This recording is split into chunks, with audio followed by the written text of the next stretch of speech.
I've been in this game approaching 10 years now, and by this game I'm talking about lifting, fitness, nutrition, working out in general. And trust me, I know you could probably bet, or maybe you've been there before, but I wasted a lot of time of that 10 years. As a matter of fact, out of those 10 years, I'd say that I've probably only been effectively training for about 4. And that includes dieting effectively, only 4 years. Maybe at the most 5 is when I really started implementing certain things that work. Had I known some of the things I'm going to share with you today, this story would be a lot different and I'd probably be a lot further than where I am today. So I'm here in this video to share with you these things so that maybe you can learn from them.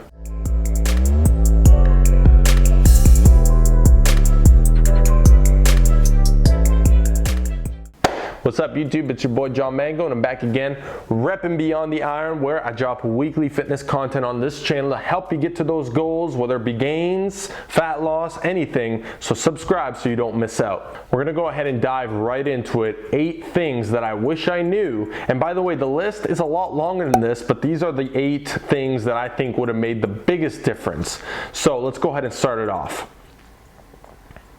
The very first thing is tracking calories. This really is the reason I say it so often, is because I wish I knew this sooner, okay? Calories in versus calories out. Had I known that, I wouldn't have busted my ass trying all these different programs. I tried the keto, the intermittent fasting, the carb cycling, a combination of all of them, and I just didn't realize that all I had to do was track overall calories and then start fitting things in as I go. Of course, this does take trial and error regardless, but had I known the overarching concept of tracking calories and how you can fit, basically any food within them, I think I would have been much more smart towards my approach when it came to either dieting, building muscle, and living a healthier lifestyle overall. Actually, the funny thing is, for the first 4 years of my lifting, my goal was to gain weight. However, as much as I worked out, I didn't gain almost anything. I got stronger, but no muscle. And I always used to blame my genetics. I used to blame that I ate so much, but my metabolism was too fast. I used to blame that,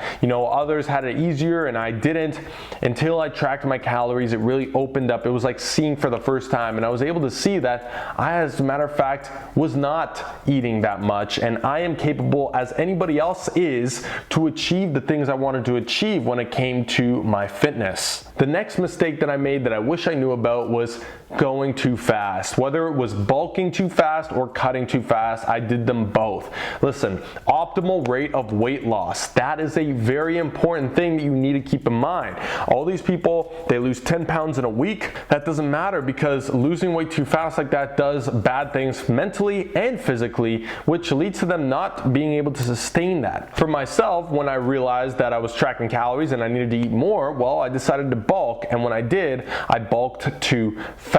I literally gained even 25 pounds in a month in one of my bulks, because I still hadn't learned that it doesn't matter how fast I gain that weight, it's all gonna be fat if it's too fast, okay? And on the other end, when I got too fat from bulking too fast, I would cut too quick, and sure, I got kind of lean, but I was very disappointed with how I looked by the time I got to the end of my cut, and I realized I probably sacrificed a lot of muscle along the way. So that does tie in with not tracking calories and being consistent with it, or tracking macros. Stick with a realistic rate of weight gain or weight loss. 1% of body weight up or down per week is always a good guideline. Had I known that, I could have saved myself so much grief. Even though in the moment it felt like going faster would get me there faster, it turned out to be the opposite. The next thing I wish I knew was proper training principles. Things like workout splits. I was stuck doing the bro split, which is essentially where you're hitting one muscle group per day of the week. Chest Mondays, shoulders Tuesday, back, legs, whatever. And it took me up to 4 years or 5 years to actually switch that over to grouping muscle groups together, like push days and pull days. And even still, it took me a while before I jumped on a legitimately optimized program with more frequency, intensity, volume. Okay, I wish I knew those things beforehand. Periodization, instead of just going in the gym and thinking if I just lift more over time, that was good enough. It wasn't. The next thing is flexible dieting. So had I known this flexible dieting approach, the way I eat now, when I first started, I'd be light years ahead of where I am today.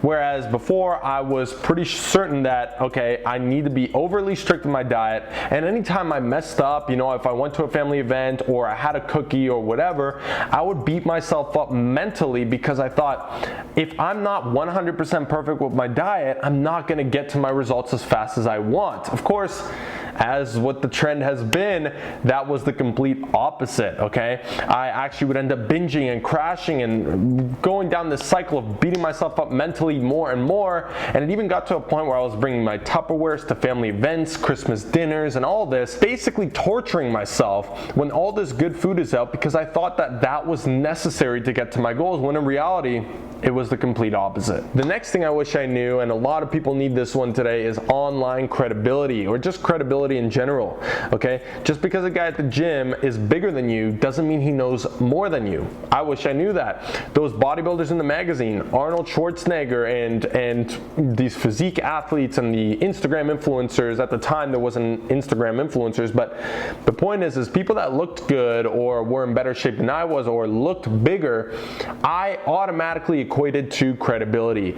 But it turns out, after I had read, studied so much, gone to post-secondary, and really invested so many years, time, hours into this, I realized that 99% of people, whether they look good or don't actually know what they're doing. As surprising as that seems, I don't have all the answers myself, but I realized after reading certain resources and finding the truth that got me to know what I do today, to where I can share it with you confidently, I realized that so many people, whether they look good or not, are not credible to give out advice. So I hope that you take that very, very seriously. Number 6 is you gotta take care of your damn health, okay? So for me, I was just concerned about looks, right? And I wanted to get as big as possible. I wanted to look like a bodybuilder, which ironically doesn't attract the opposite sex at all, by the way.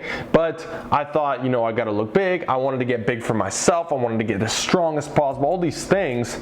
And the reality was I was neglecting my sleep. I was trying to do it while drinking alcohol all the time and binge drinking, you know, smoking and doing other drugs, and just not caring about my sleep and not eating my veggies and fruits, just getting the protein and the carbs in and lifting heavy, taking pre-workout every day. You know, all these things really took its toll on my body when I was younger, and definitely hindered my results because I would get sick more often. I would crash. My sleep wasn't good. My body was always beat up, right? So, you know, now it's really become less and less about the muscles over time, each and every year, and it becomes more about longevity, feeling better so you can perform better in every aspect of your life, not just getting big muscles, okay? There's so much more to life than just that, and health is actually going to directly I should say, help with you building that amazing physique that you want. So take care of your health first, and the rest will come. Number 7, thing I wish I knew, dropping the ego. I wish I knew to drop it, and I wish I knew how to, meaning I used to go in terrible form.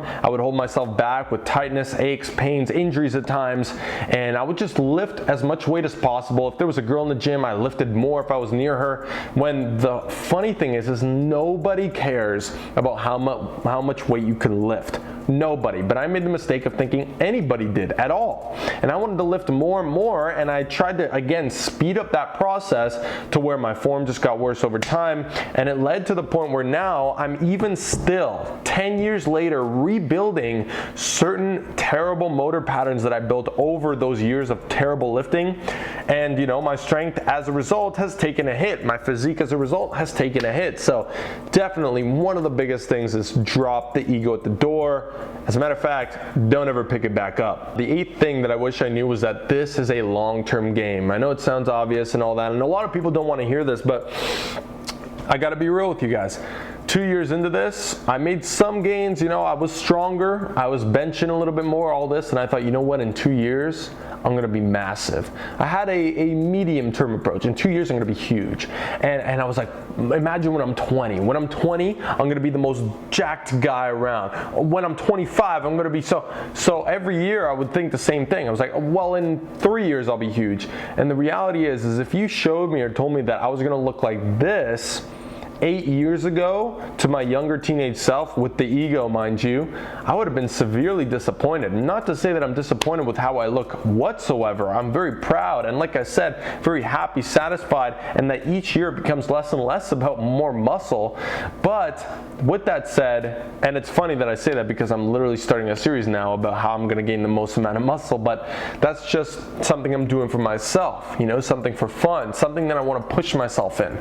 But understanding that this game may take longer than you think, and it likely will, okay? If you can have that approach and you really just focus on those daily battles and getting better rep by rep, set by set, day by day, week by week, over the years, it will translate to, it will feel like taking a step back, but trust me, that step back is necessary in order to take 10 steps forward. So I was sticking to it. I had a medium to long-term approach, but reality is every day I went in with a short-term mindset. I wanted to go as fast as possible. I couldn't miss a workout. I couldn't mess up a rep. I couldn't, all these things. I couldn't miss a meal, and ultimately that hindered my overall quality of life at the time. And you know, the truth is I wish I knew these things when I was younger, simply for the fact that I would have made more progress, physically speaking. But the reality is I don't regret a single moment of it. This is my journey, and I've loved every second of it, and I fall in love with it more and more every day. The failures I've learned along the way, these things that I didn't know, just as much as, you know, I'm teaching you now, they've taught me so much more than just physicality and building muscle. These failures along the way, the hardships, the mistakes I made, and the things I did really transformed me into who I am today, and that makes me proud of what has been happening until now. So with that said, these are not regrets, but if I knew them sooner, I would have made way more progress. And I think some of these things may be holding you back as it is. So the sooner you can apply them and learn those mistakes from mine, the sooner you're going to get to where you want to be. So with that said, I hope that you enjoyed the video. Thanks for watching. I appreciate you. And if you enjoyed it, hit the like button, comment below, share with your friends, and subscribe, because I'm going to see you in the next one, as I always do. Thanks again, guys. Don't make the mistakes I did, all right? I'll see you in the next one. I'm out.